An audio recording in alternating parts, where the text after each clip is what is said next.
High, আমি মীরা। নতুন একটা ভিডিওর সাথে তোমাদের সবাইকে স্বাগত জানাই। আজ আমি বসে পড়েছি আমার এক ফ্যামিলি মেম্বারের রিকোয়েস্ট রাখতে একটা ছেলে রোদে বসে বই পড়ছে এমনই কোনো এক চিত্র তুলে ধরার জন্য। তাই প্রথমেই আমি এখানে একটা ছেলে বানিয়ে নিচ্ছি।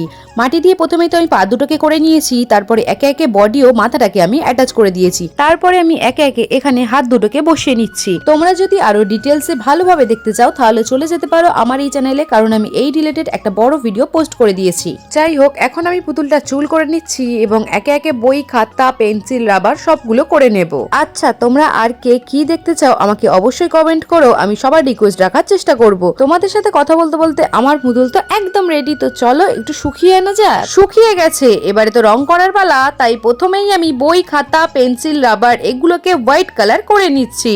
বই, খাতা, পেন্সিল, রাবার গুলো রং করার পরে এখন আমি পুতুলটার মুখ, হাত ও পায়ে একটা হালকা ঘিয়ে কালার করে নেব এবং তারপরে আমি পুতুলের বডির পোর্শনটাকে রেড কালার করব, যাতে এটা দেখে মনে হয় যে পুতুলটা একটা রেড কালারের জামা পরে আছে।